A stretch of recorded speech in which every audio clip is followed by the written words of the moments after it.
Naramdaman mo na ba na ikaw ay nakulong sa isang bitag na ikaw mismo ang gumawa? Ang lugar kung saan ka sinilangan, ang lugar kung saan ka lumaki, ang lugar kung saan ka masusuffocate. Ito ang kwento ni Bedger, isang lalaking hindi lamang lumalaban sa mga nakakakilabot na aswang kundi kailangan ding harapin ang mga hindi nakikitang kwerdas na humihigpit sa kanyang buhay.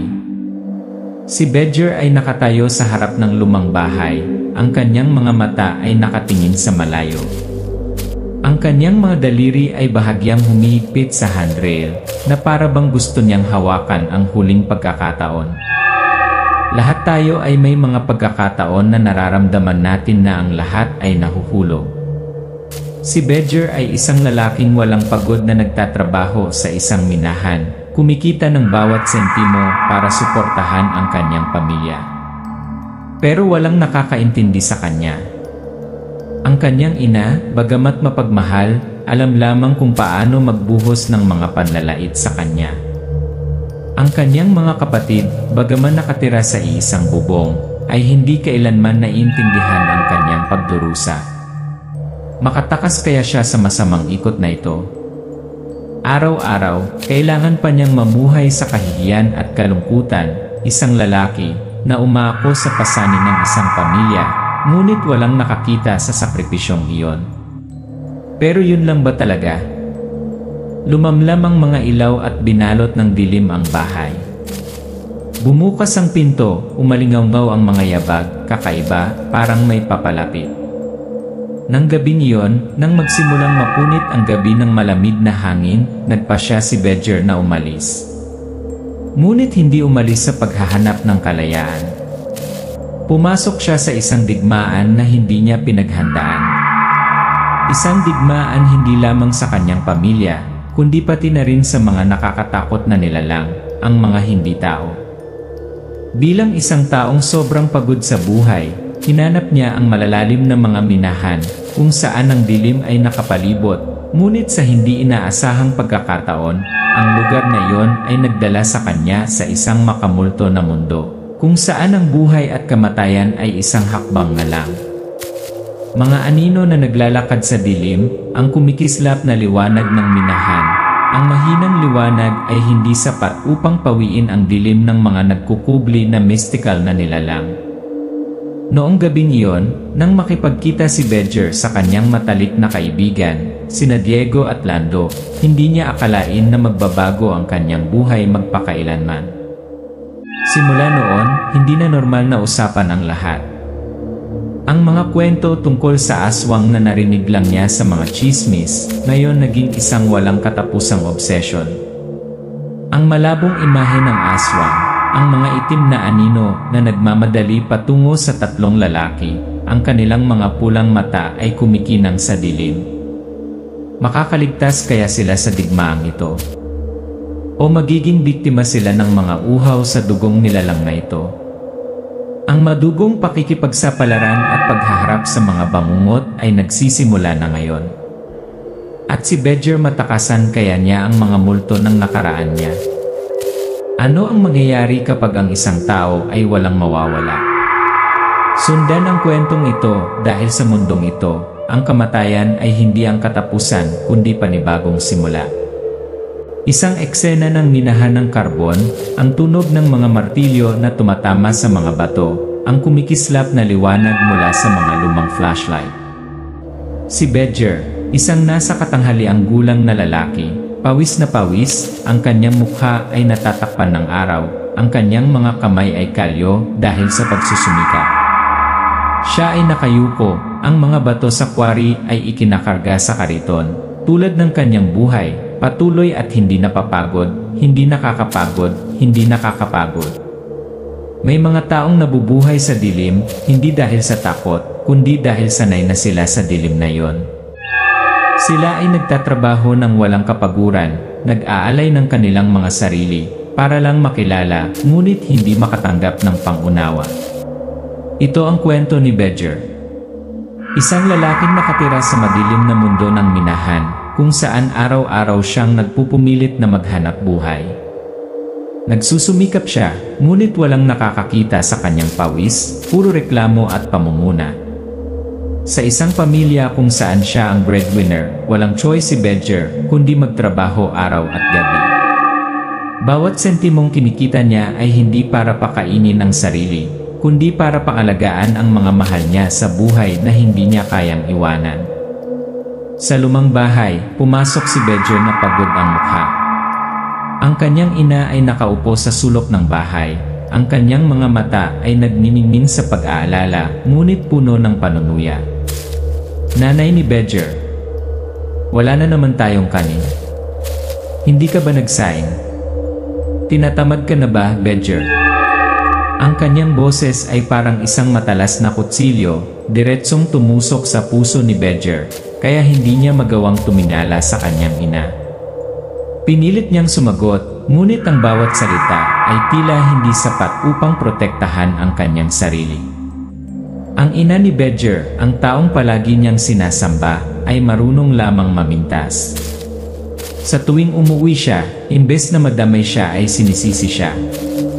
Ang kanyang sakripisyo para sa pamilya ay walang halaga sa kanilang mga mata.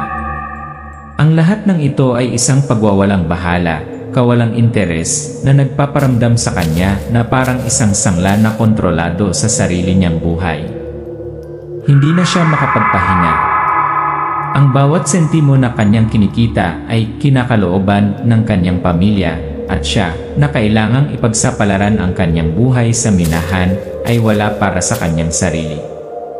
Tahimik na nakaupo si Bedger sa lumang upuan sa sala, walang laman ang mga mata, puno ng pagkabigo. Tumingin siya sa kanyang mga kamay, ang mga kalyo ay isang paalala ng walang bungang sakripisyo. Walang nakaintindi sa nararamdaman ni Bedger. Nagsumikap siya mula umaga hanggang gabi, na may isang layunin, tulungan ang kanyang pamilya na magkaroon ng mas magandang buhay. Ngunit ang tanging natanggap niya ay paninisi at batikos.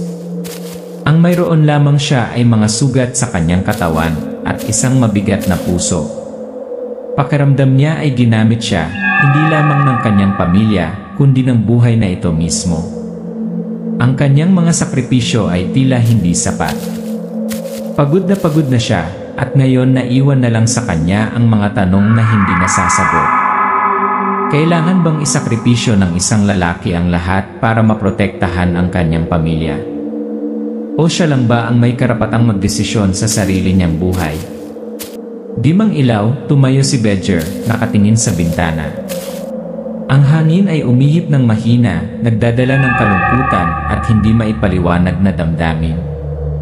Kapag ang isang tao ay pagod na hindi na niya kayang ipagpatuloy, ito na ba ang panahon na handa na niyang baguhin ang lahat?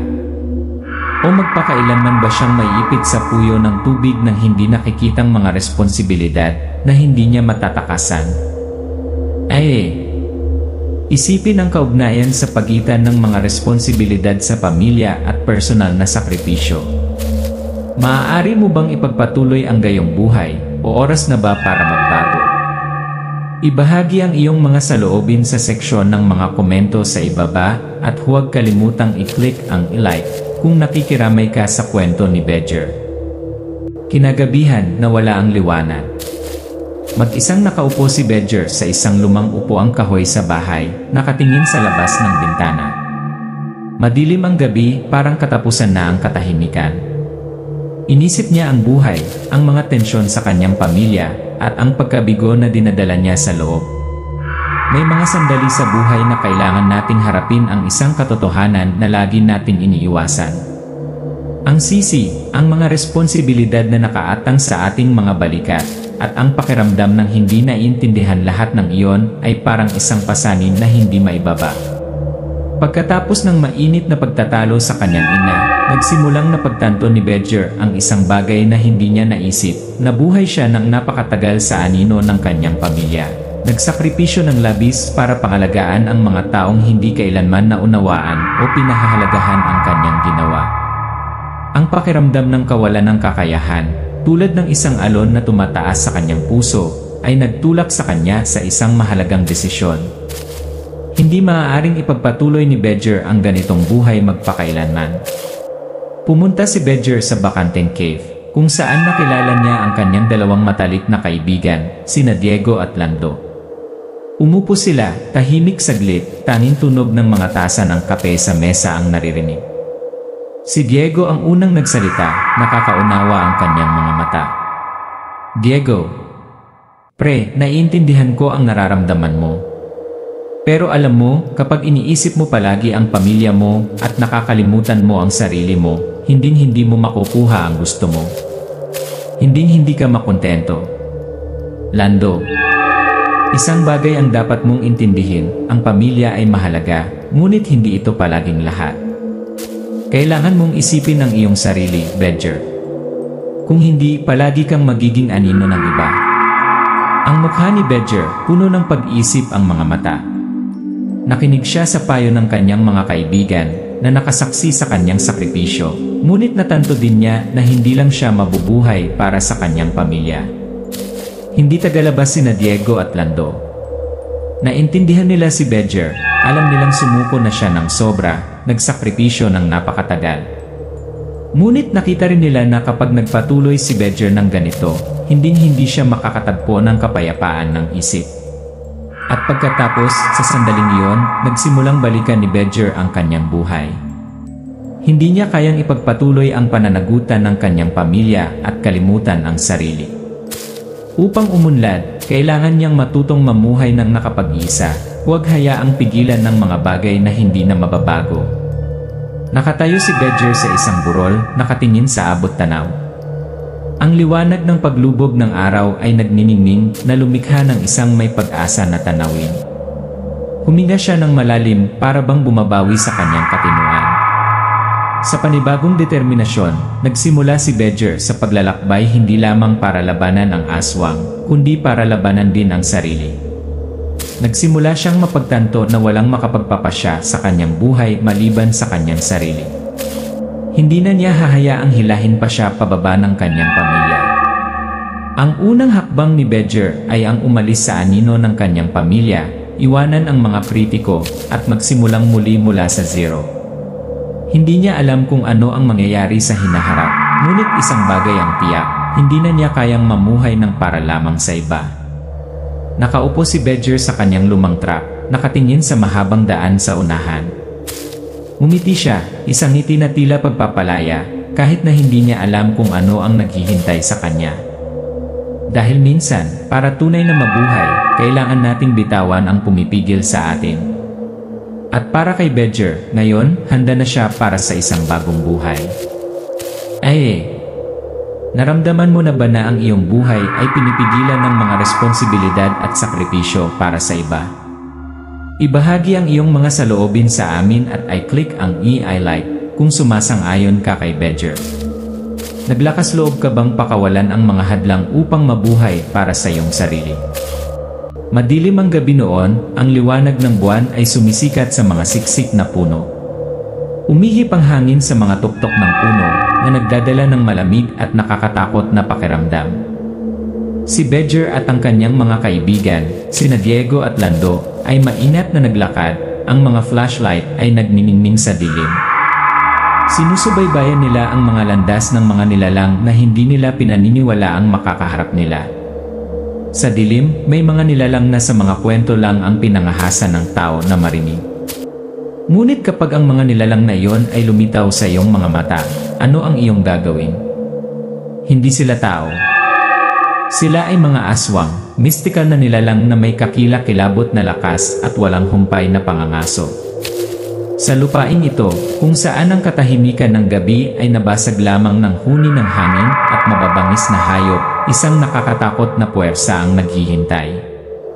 Pumasok si Bedger at ang kanyang mga kaibigan sa isang desyerto na lugar, napahinto sila nang makarinig sila ng kakaibang ingay. Biglang tumingin si Diego sa mga puno, ang kanyang mga mata ay kumikislap sa takot. Diego, Unggol. May mali. Feeling ko may nakatingin sa atin. Habang ang liwanag mula sa mga flashlight ay sumisikat sa dilim, unti-unting lumitaw ang mga nakakatakot na figura. Lumitaw sa harap ng kanilang mga mata ang mga unang aswang. Wala silang nakapirming anyo, maaari silang mag-transform, kumilos ng kasing bilis ng kidlat, at umatake ng hindi inaasahan. Ang bawat hakbang nila ay tila humihila ng oras, na nagiging sanhi ng pagkasakal ng hangin. Isang aswang ang sumugod sa dilim, ang katawan ay mahaba at hubog na parang ahas. Umungol ito, ang mga mata ay kumikinang na parang apoy. Nagulat si Badger at ang kanyang mga kaibigan, nagmamadaling bumunot ng kanilang mga baril, ngunit alam nila na hindi sila madaling sirain. Ang bawat paghaharap ay isang pagsubok ng kaligtasan. Ang mga aswang ay hindi lamang malakas kundi matatalino din, hindi sila umatake sa paraang mahuhulaan ng mga tao. Sa halip na sumugod ng may malupit na puwersa, naglalaro sila ng mga psikolohikal na laro, nakakalito at nawawalan ng kontrol sa kanilang mga biktima. Si Badger at ang kanyang mga kaibigan ay dapat mabilis na umangkop at maghanap ng mga paraan upang ipagtanggol ang kanilang sarili, kung hindi, sila ay magiging biktima. Nakakakilig na eksena sa pakikipaglaban, matinding labanan ni Badger at ng kanyang mga kaibigan ng aswang. Sinalakay si Diego, ngunit sinagip siya ni Badger at Lando sa oras. Binaril ang isang aswang, ngunit patuloy pa rin sa paggalaw na lumikha ng tensyon sa dilim.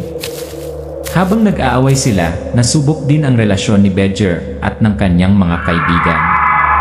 Ang mga hindi inaasahang pagkamatay, mga mapanganib na sitwasyon ay nagdududa sa kanilang pagkakaisa.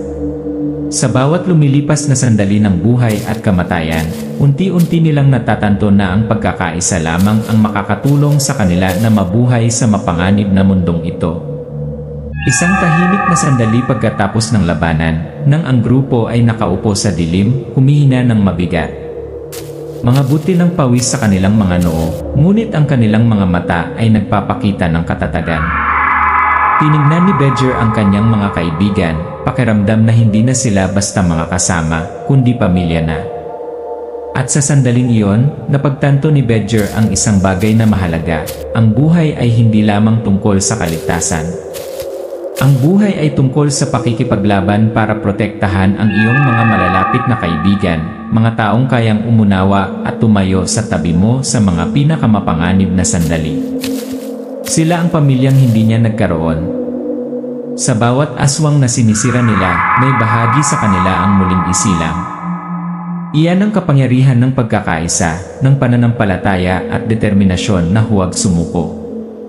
Ang imahe ni Badger at ng kanyang mga kaibigan na nagpapatuloy sa kanilang paglalakbay, ang liwanag ng flashlight na tumatawid sa dilim, bawat hakbang na kanilang ginagawa ay papalapit sa huling paghaharap.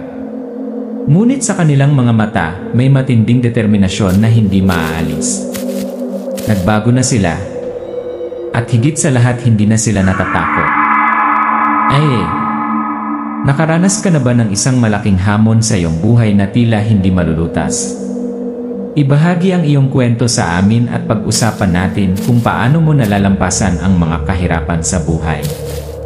Huwag kalimutang like kung nararamdaman mo ang kapangyarihan ng katatagan at pagkakaisa. Isang madilim na kagubatan, ang katahimikan ay nakapangingilabot, tanging ang hangin lamang ang umiihip sa mga dahon.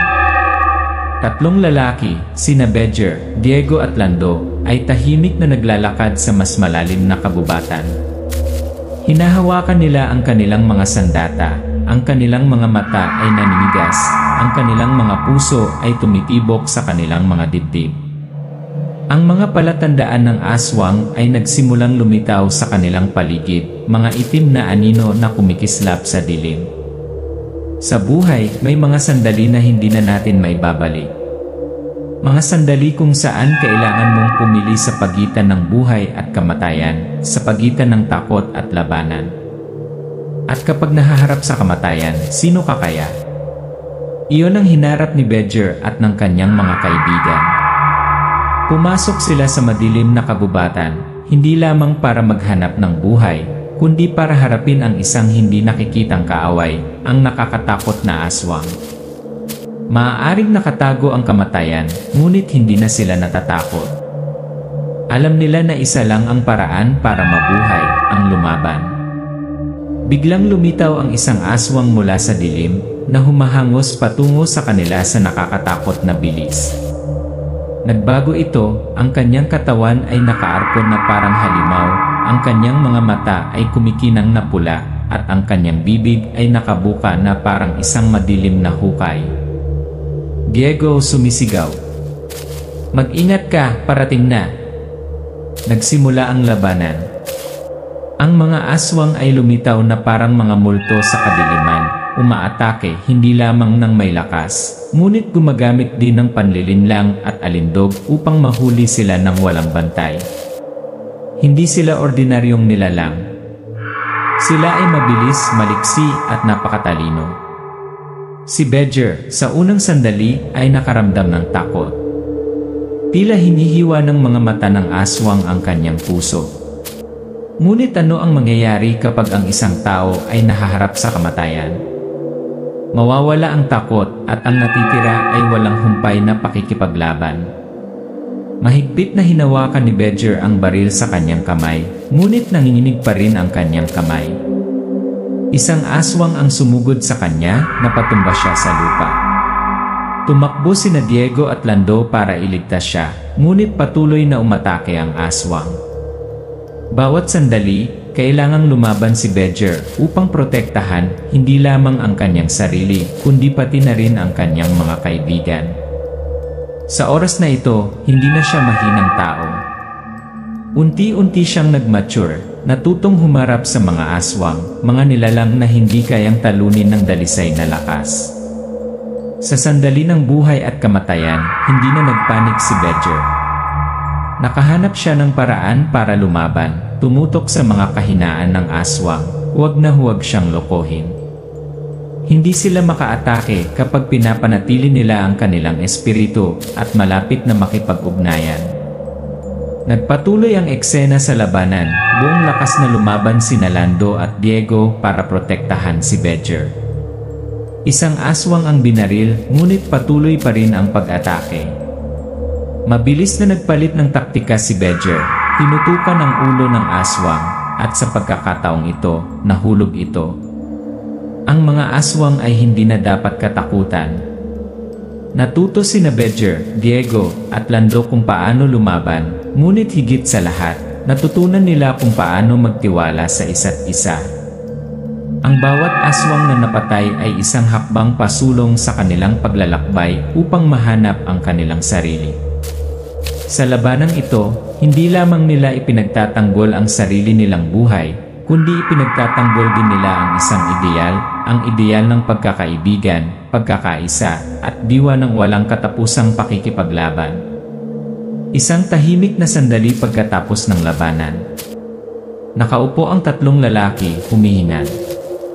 Bumuhos ang pawis, puno ng determinasyon ang kanilang mga mata. Bagamat pagod, nanalo sila sa isang mahalagang labanan, isang labanan hindi lamang laban sa aswang, kundi para sa kanilang sarili. At sa sandaling ito, napagtanto ni Badger na ang mayroon siya ngayon ay hindi lamang pisikal na lakas. Ang pagkakaibigan, pagtutulungan ng magkakasama, at paniniwala sa sarili ang nakatulong sa kanya na malampasan ang lahat. Wala nang takot. Wala nang kahinaan. Si Badger ay naging isang tunay na mandirigma. Ang buhay ay puno ng hamon at paghihirap. Nakarating na ba kayo sa isang tila hindi malulutas na hamon? Maaaring maging inspirasyon sa iyo ang kwento ni Badger. Ibahagi ang iyong kwento at sabihin sa amin kung paano mo nalampasan ang iyong mga hamon. Huwag kalimutang like kung naniniwala ka sa kapangyarihan ng pagkakaibigan at pagtutulungan sa mga mahirap na oras. Larawan ni Badger at ng kanyang mga kaibigan na nagpapatuloy sa kanilang paglalakbay, patuloy na naglalakad sa kadiliman, ngunit sa kanilang mga mata, may matibay na paniniwala sa hinaharap. Matapos ang labanan sa aswang, napuno pa rin ng amoy ng usok at katahimikan ng gabi ang paligid. Nakatayo si Badger na nakatingin sa malayo, kung saan nagsisimula ng lumitaw ang madilim na liwanag ng bukang liwayway. Ang kanyang puso, sa kabila ng hindi mabilang na mga pagsubok, ngayon ay nakadama ng kakaibang katahimikan, na para bang natalo niya hindi lamang ang mga masasamang nilalang, kundi pati na rin ang mga pagmumultuhan sa kanyang sarili. May mga laban kung saan ang tagumpay ay hindi lamang nagbibigay ng kasiyahan. Minsan, ang tagumpay na iyon ay nagbubukas ng isang bagong paglalakbay upang mahanap ang sarili. Matapos ang lahat ng nangyari, alam ni Badger na hindi na maibabalik ang kanyang buhay sa dati. Hindi lang niya pinrotektahan ang kanyang pamilya, ngunit higit sa lahat, nakipaglaban siya sa kanyang sarili, sa mga limitasyong itinakda niya sa loob ng maraming taon. Pero ngayon, naunawaan na niya na para talagang mabuhay, kailangan niyang magbago. Umuwi si Badger pagkatapos ng maraming araw na pagkawala. Ang kanyang ina ay nakatayo sa pintuan, ang kanyang mga mata ay puno ng pag-aalala, ngunit din ng isang bagay tulad ng naghihintay para sa isang paliwanag. Pumasok si Badger, hindi umimik, nakatingin lang sa kanya na may emosyon sa mga mata. Kapag pamilya na lang ang mayroon ka, hindi madali ang pagharap sa kanila pagkatapos ng mahabang panahon na magkahiwalay. Nakatayo roon si Badger, nakatingin sa kanyang ina, ang taong kinagalitan niya, ang taong akala niya ay hindi siya maintindihan. Pero ngayon, iba na ang lahat. Hindi na siya nakaramdam ng puot, kundi kahungkagan na lamang, ang pangangailangang makipagpayapaan. Ito ay isang kakaibang pakiramdam, ngunit kailangan din. Umupo si Badger sa tabi ng kanyang ina. Hindi sila nagsasalita, ngunit ang kanilang mga mata ang nagsasabi ng lahat. Dahan-dahang ipinatong ng kanyang ina ang kanyang kamay sa kanyang balikat. Ang ina ni Badger, malumanay. Nagbago ka na, hindi ba? Nakita ko lahat ng ginawa mo. Pasensya na hindi ako laging nandyan para sa'yo. At sa sandaling iyon, lahat ng pasanin sa puso ni Badger ay naalis.